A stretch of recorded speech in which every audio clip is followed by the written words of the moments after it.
They said the old windmill only came alive for people about to fall in love. But on the night Emily saw the lantern glowing again, she realized the legend was real.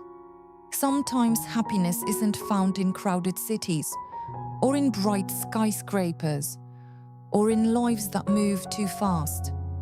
Sometimes it waits quietly in places where the wind smells like lavender, where old windmills remember forgotten dreams, and where summer feels endless. Near the shore of a peaceful lake stood an old black windmill. Its giant wooden sails turned slowly above endless flower fields, while the warm air carried the scent of wildflowers, fresh bread, and sunshine. People in the little town called it the Windmill of Quiet Winds. And for generations, the town had guarded a strange legend. Long ago, a young woman named Eleanor lived there. She was the daughter of the miller and could grow the most beautiful flowers anyone had ever seen. But Eleanor spent her days waiting for the return of a young sailor named Thomas, the man she loved. Every evening, she climbed to the balcony of the windmill and lit a golden lantern so its light could guide him safely home across the lake. But Thomas never returned. Months passed, then years. And one quiet summer night, something unusual happened. Without warning, the windmill began turning on its own, though the air was perfectly still.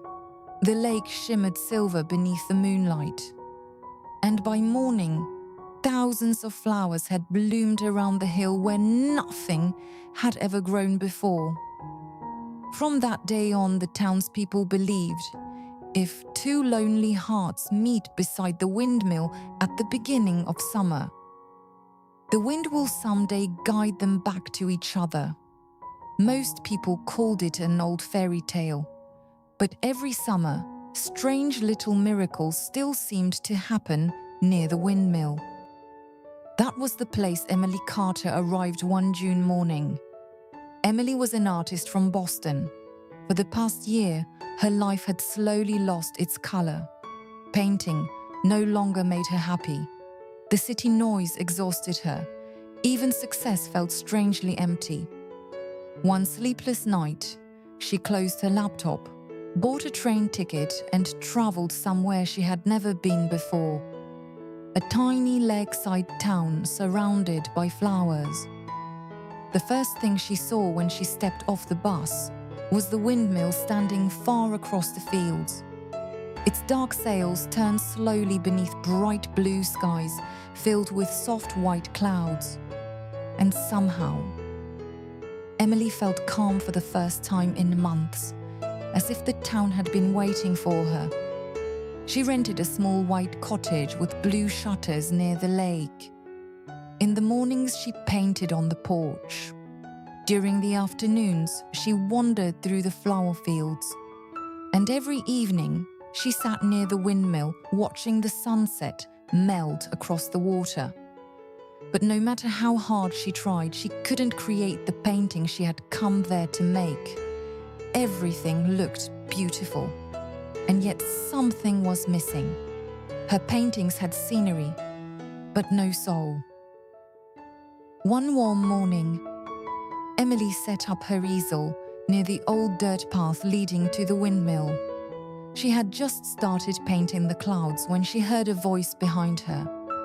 "Your clouds look like they're trying to run away." She turned around. A young man stood there holding several wooden boards beneath one arm. He smiled with the calm confidence of someone who never rushed through life. "Why would you say that?" Emily laughed. "Because every single cloud is leaning the same direction." For the first time in a long while, she laughed naturally. The man introduced himself as Daniel Reed. He had lived in the town his entire life and worked on his grandfather's sunflower farm. But he also repaired old things around town: boats, bridges, fences, benches. "That bench deserves a second chance," he said, pointing toward an old wooden bench near the windmill. That was how their story began. Over the next few weeks, Emily and Daniel started spending more time together. Sometimes he brought her homemade lemonade while she painted. Sometimes he showed her hidden trails through the lavender fields. And sometimes they simply sat beside each other in silence, listening to the wind move through the flowers. Oddly enough, the silence never felt uncomfortable. Emily told him about Boston, about crowded galleries and sleepless nights, about people who always seemed to be hurrying somewhere. Daniel told her about the lake, about winters when the water froze silver beneath the moonlight, about children flying kites near the windmill every summer, and about his grandmother who believed the wind carried memories from one heart to another. One evening, while the sunset painted the sky gold and pink, Emily finally asked, "Do you actually believe the legend about the windmill?" Daniel looked toward the slowly turning sails. "I don't know," he admitted softly, "but I do think certain places change people." At that exact moment, a sudden breeze swept flower petals into the air around them. Emily laughed, and for just a second, she could have sworn the windmill creaked gently in response. As summer deepened, the town became even more beautiful. The flower fields exploded with color. The lake sparkled like glass every morning. And slowly, without realizing it, Emily stopped thinking about leaving. Then one stormy night, everything changed. Thunder rolled across the lake while rain hammered the rooftops. Unable to sleep, Emily walked to the window and froze. A golden light glowed from the top balcony of the windmill. No one had used that lantern in decades. Heart pounding, she stepped outside into the rain. And there, through the storm, she saw two figures standing together beside the balcony rail. A young woman in a pale dress and a man holding her hand. Lightning flashed across the sky. Then, both figures vanished. The next morning, Emily told Daniel what she had seen. But strangely, he didn't seem surprised. "You're not the first person," he said quietly. "Some people believe Eleanor and Thomas appear to anyone who's afraid of losing love." Emily stared at him. "You really think it was them?" Daniel smiled slightly. "Maybe the windmill shows people what they need most." For the first time in years, Emily realized something. She wasn't afraid of staying anymore. She was afraid of leaving. That same day, she began the largest painting of her life. At the front of the canvas, she painted an old wooden bench. On the bench sat two people watching the sunset together. Behind them stretched endless flower fields glowing beneath summer light. And above it all stood the old windmill.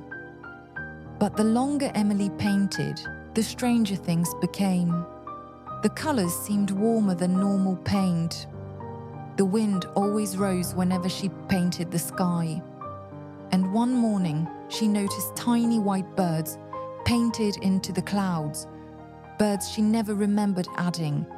It almost felt as if the painting itself was alive. Then came the Summer Flower Festival. It was the biggest celebration of the year. Music filled the town square.